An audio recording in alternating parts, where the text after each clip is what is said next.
The purpose of Freethought Forum is to be vigilant to the encroachment of religion into government and to educate the general public as to what a freethinker is. No hunter can trap them, no person can deny.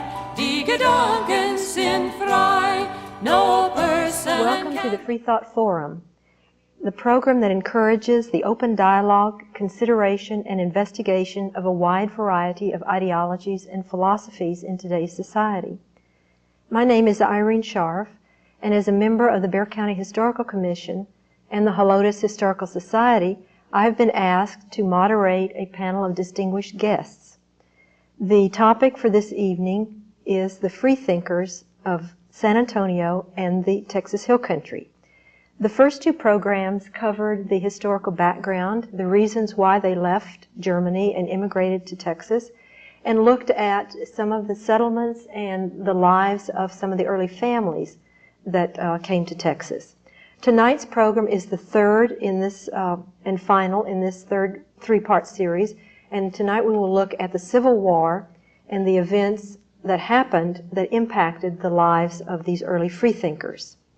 Our guest panelists this evening are Catherine Fahringer, who is the producer of the Freethought Forum, and she is mentioned in this new book called Women Without Superstition, No Gods, No Masters. And there is a chapter devoted to Catherine called Our Lone Star Activist.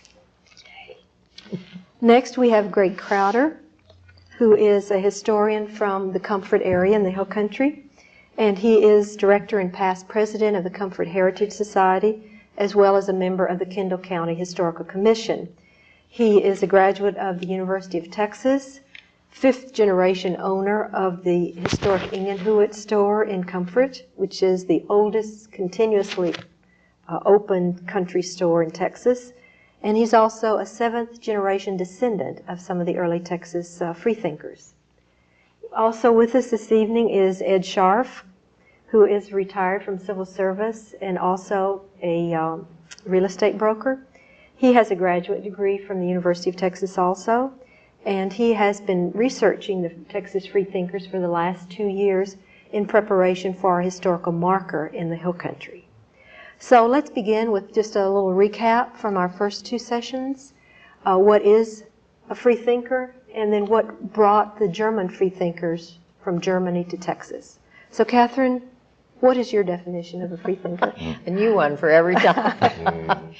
A freethinker is a person who is not afraid to examine anything and everything and come to conclusions based on good common sense and reasoning rather than on someone else's word about revelations or what have you. So we just do sort of do-it-yourself thinking, and it's a lot of fun, I find. I like having a mind that keeps me busy wondering about things and pursuing things. So that's pretty much it. It's an umbrella term for anyone who does not have a formal religion or is affiliated in any way or goes for any of that dogma. So. I believe you phrased it last time, you don't put a girdle around your mind. That's right. So.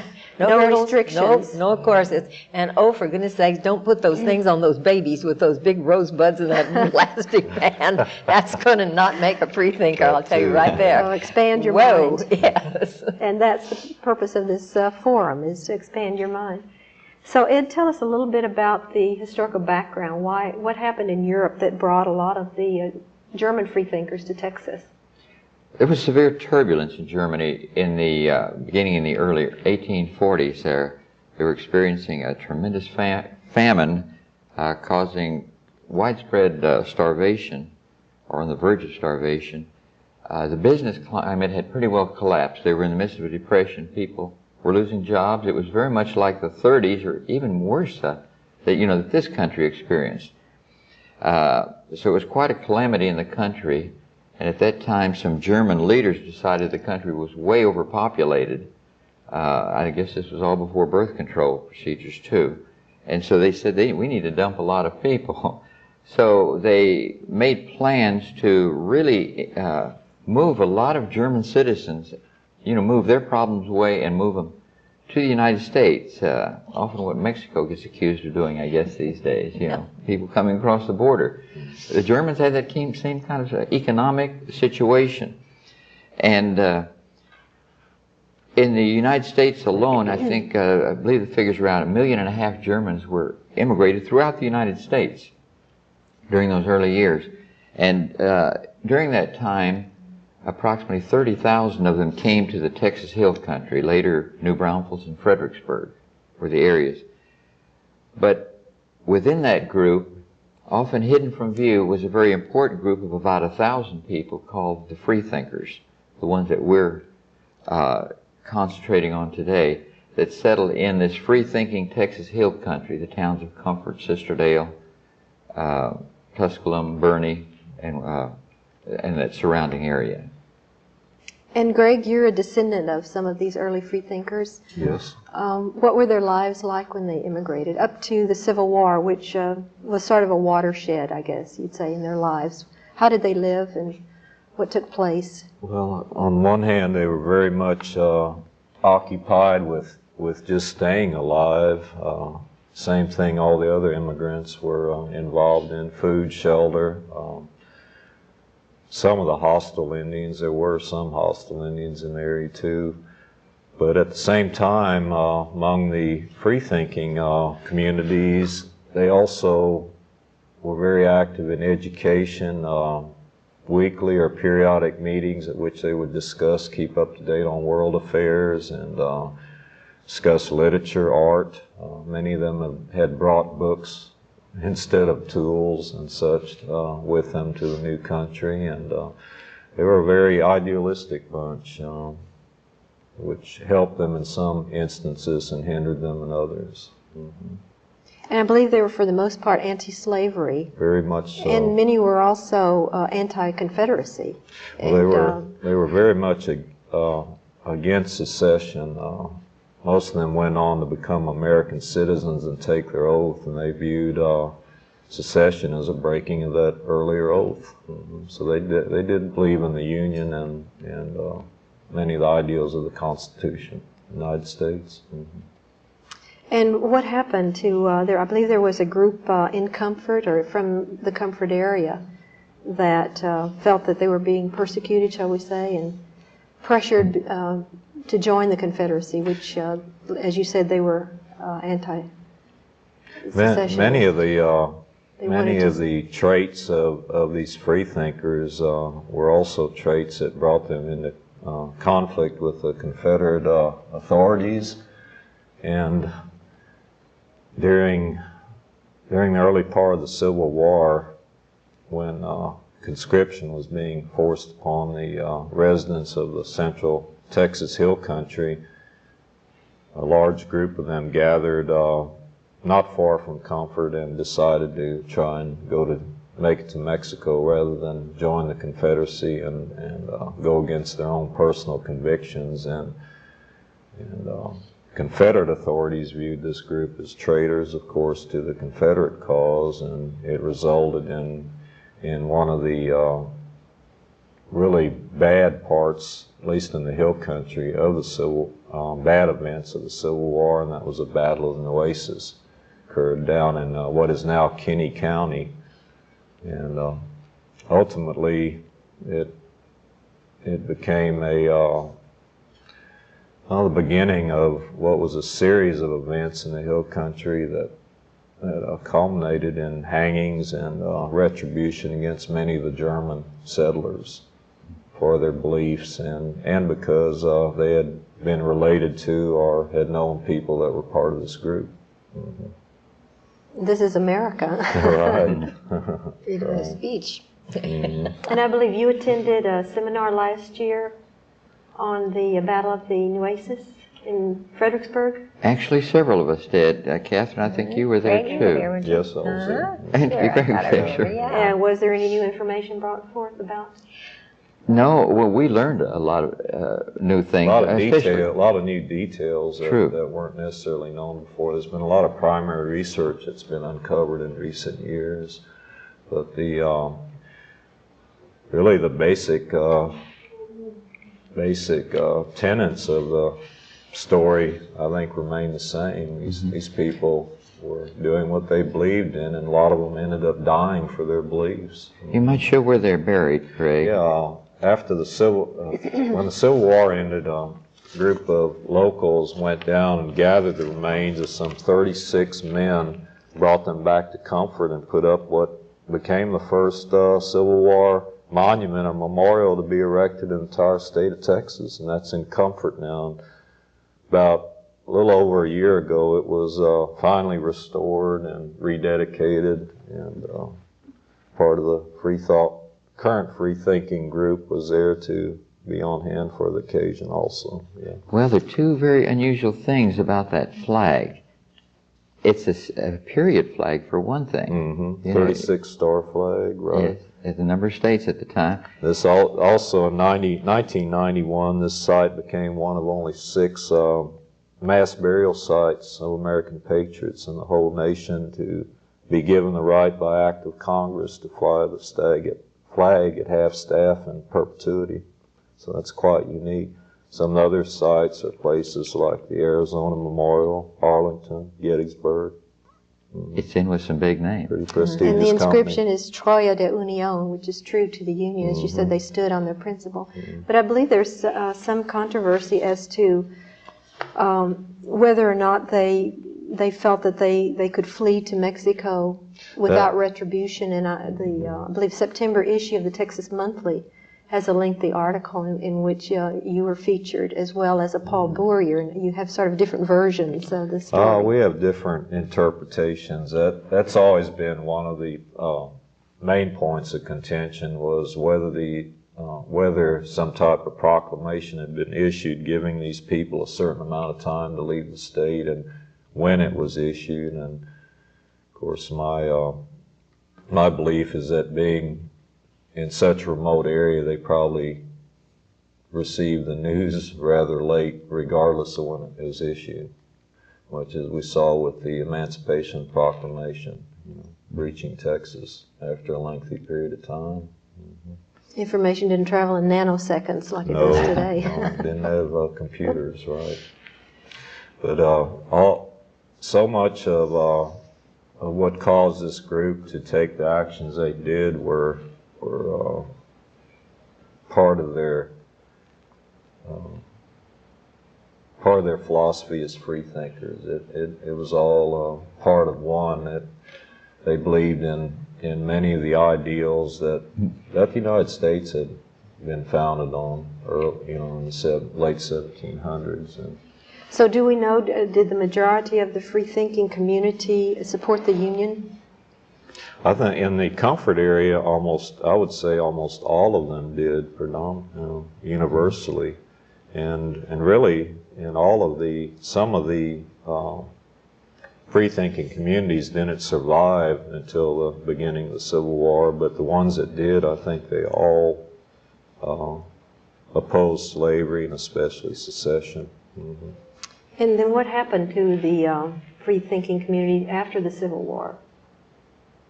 We often hear that had a devastating effect, and yet if the majority of them supported the Union and the Union won, why did it have a devastating effect on their lives? Most of them didn't survive the Civil War.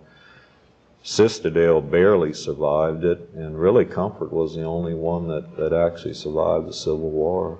These people were really in a vice when you think about it. Here they're fleeing a terrible situation from their homeland, giving up everything. Yeah. Setting up here in the bushes, with the books and the silverware and the candelabras, not knowing whether they're going to survive. Scorpions. But they're saying, yes, I gave away everything over there, but I have the most important thing I could ever ask for. I've got freedom. I've got liberty. Mm-hmm. I've got nobody chasing me down, with a bayonet or telling me how to live or how to think. And that's what, I think made them so interesting, really, that they thought they had really arrived in paradise until the Civil War came around. Now, a couple of things come into play here. Not only the free-thinking Germans, but most of the Germans, didn't have slaves. They farmed their own cotton and what have you, and they were usually able to outproduce the slave plantations. This caused a problem with the slave owner plantations, because the Germans could usually get higher prices for their crops because they, really took care of them, tilled better, and spaced their crops and what have you. Mm-hmm. But then you're living here, and then the government, you think Abraham Lincoln is the greatest, you think Sam Houston is the greatest, but then all of a sudden, the governor of Texas, Sam Houston, gets kicked out of office because he won't sign the Confederate Oath of Loyalty. And then, and Abraham Lincoln is sitting way up in Washington somewhere, but here goes, your hero for democracy and freedom getting booted out of office. And now the government comes in and says, we're going to war, folks. You're going with us. Yeah, and guess If what not, side you're on? You're a traitor. This is treason. You want to escape to Canada. You couldn't, for the Vietnam War. Canada was a long way away. Mexico was the closest place. It even divided neighbors saying, well, look, we might as well make the best of it and serve in the Confederacy and survive anyway. What else can we do? So many served in the Confederacy. Even Dr. Cap was the issuing officer, or what was the term, Greg, that, since he was the chief. Quartermaster or something like that? No, the provost marshal. He was I a guess, provost. for the precinct. Yes. Yeah, he was over the whole county or something. Well, since he had been judge in that area, he automatically became the person responsible for You converted signing to up military the then. people eligible for draft. And he had to draft his own son, who died from his war wounds. Another factor that I'd like to bring out is the freethinkers and the German settlers in large were also a product of ethnic discrimination at that time. A lot of what happened, or some of the things that happened to them, was because they spoke a different language, had different cultures, different customs, things of this nature. As Sort long of as like what happened during World War I and II also in this country. This was repeated at those periods of time, very much so.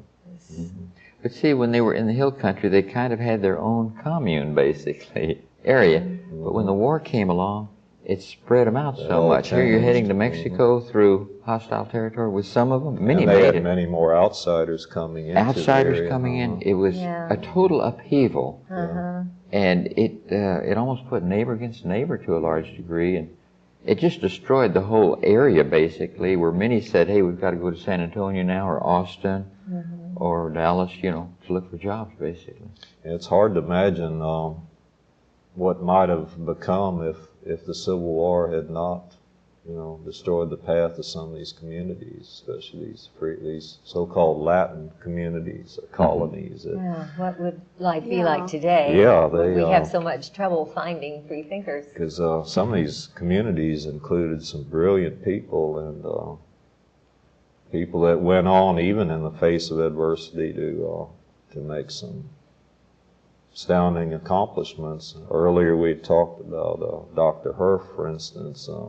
There were many others, many different branches of everything from literature to science. These people really faced with some tough decisions. Take like Herman Altgeld. First he went to visit an ailing father in Germany for a while, but then came back, and then, as did Schleicher, Gustav Schleicher, put on, join the Confederacy. They didn't have a choice except do that or get out, or try to get out. But then rather nice things are said about them by the Unionist Germans that, hey, we always knew their barn door was open if we were on the run or something. It wasn't a total split. They said, hey, we're all family, basically. Yes, we have the gray uniform and you have the blue, but my barn's always open for if you need a place to sleep. Meaning, hey, if you're on the run, you can hide out, at my place. So they just had to make the best of a bad situation. It was a very bad situation. Did they think of themselves as a separate society? I mean, they're bound together by their philosophy of life and their principles. They weren't really an organized society in terms of what we think of an organization today. Not as far as the Freethinkers went. They were mostly mostly belonged to these different communities, and those were the people they related to and dealt with on a daily basis. But no, they didn't belong to a formal organization. Now, with respect to the ones that participated or ended up being involved in this battle, there were paramilitary organizations of varying degrees, but the Freethinkers, they were mainly bound by their philosophy and ideals. Which was very independent from each other to a Very, large degree. yes. Now the lodge, the Germanic lodge, may have kind of held them together. People ask, how did they conduct marriage or weddings, wedding ceremonies or burial ceremonies? Basically the lodge did this, and the basic message at a death ceremony was rest in peace. At one time, they had called in a minister from outside the free-thinking hill country area, and he was going to lead this whole group in the Lord's Prayer, and nobody knew it.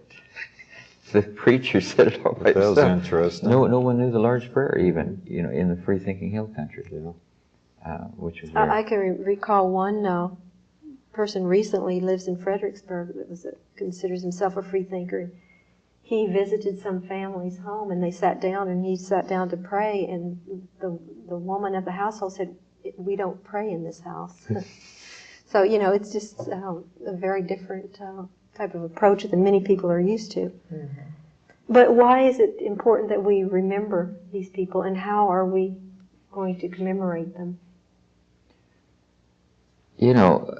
Just looking at any number of things, their sacrifices alone that they made, the philosophy, I think, that had, a very bright hope for the future of this country, if we could have grasped it, what was happening up there.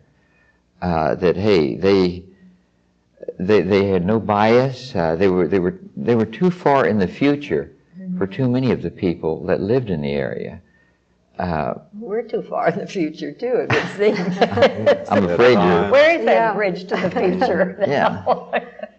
We put up memorials or monuments to people that there's one for Altgeld, rightly so, for founding comfort. But these freethinkers founded not only a whole series of little small villages, a whole area of the hill country, but they also brought a philosophy that they didn't try to force down anybody's throat, a philosophy of freedom and justice and liberty for all. True democracy. True democracy, yes. So is that their greatest contribution, in your opinion? In my opinion, I guess so. Greg, It's their greatest common contribution. Certainly some of the individuals had individual achievements too, but yes, I would agree, very definitely. And in order for other generations living now and in the future, to recognize these principles by which they lived, I believe there's a group that's going to put up a historical marker. A group kind of unorganized like these freethinkers were, that saying, hey, this is quite a group of people. And I'll have to say thanks very much to Greg's efforts and Mary Jane Griffin, the chairperson of the Kendall County Historical. A lot of people that have been involved, really. Yeah. And what is the status of the marker? Well, Ed's done most of the research in the last couple of years. Currently, the narrative's in Austin, undergoing the process by the State Historical Commission for approval, and we hope in the near future to be able to begin plans to erect a permanent marker and some sort of statue or monument in Comfort. Everybody's agreed that that's probably the best single location, even though there were a number of different locales at one time. It all kind of came together as a very cohesive force at Comfort. Mm-hmm. I think when somebody says, if you don't want to believe in God, move to Comfort. If you want to be a freethinker, you live in Comfort. We're looking into using some limestone out of the Sisterdale area, the Sisterdale quarry.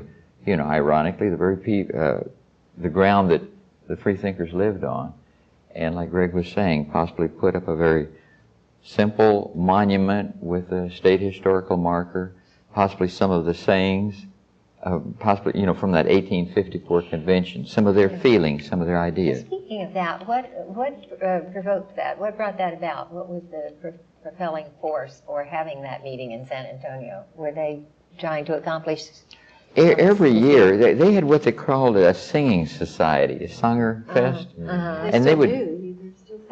They still do, yes. Yeah. But Not exactly Freethinkers, but I mean, it's still. They were somewhat political in nature, but they were sort of I don't want to say a protective society, a German advancement group.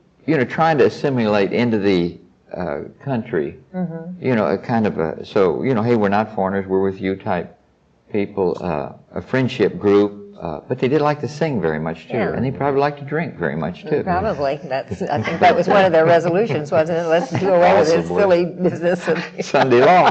But there was a group with primarily led by gentlemen or people from the Sistile area that used this occasion to advance a set of our group of platforms regarding things such as abolishment of slavery and Did they freedom of actually speech. form a political party? Yes, they did it under the auspices of an organization called the Free Society, and they formed a Texas chapter, Free Society of Texas, and it was actually part of a national organization. But it created quite a stir down here in San Antonio at the time. There were. I'm sure it made them very popular, didn't it? Well, not so much locally, but among the German culture it did in the area, yes. Yeah, I think the newspaper in New Braunfels was kind of trying to defend itself against, some of the vicious attacks that were made as a result of that 1854 convention. Yeah. For instance, they were saying, we didn't really mean to say stop slavery immediately, but slave owners should be paid by the government to release their slaves. They were trying to water down, but the Cisterdale people never watered much down. They were, I think, pretty direct. There was especially one gentleman by the name of Degner. He ended up having 2 sons killed in this battle and spent most of the war either in jail or under extremely high bonds to prevent him from further speaking out. But people such as him were very vocal, and their words were often used by the opposition and applied to the entire body of people. Well, Catherine, having listened and participated in these 3-part series, would you say the German freethinkers that came to Texas in the 19th century are very similar to other freethinkers that you may have known or studied? Well, I don't know a lot of them that speak Latin and have readers. So I think they were much more cultured and more intellectual. Their pursuits were different. Now everybody's a computer nerd, and nobody goes in for language as much. So there's been a definite change there, which is too bad. But Freethinkers still love their music. That's a uniting interest. Well, this concludes our 3-part series on the German freethinkers in San Antonio and the Hill Country. And I'd like to thank our panelists, Catherine Fahringer, Greg Krauter of Comfort, and Ed Scharf. And we hope you enjoyed our series. I think as I please, and this gives me pleasure. My conscience decrees, this right I must treasure. My thoughts will not cater To duke or dictator, no person can deny. Die Gedanken sind frei, no person can deny. Die Gedanken sind frei.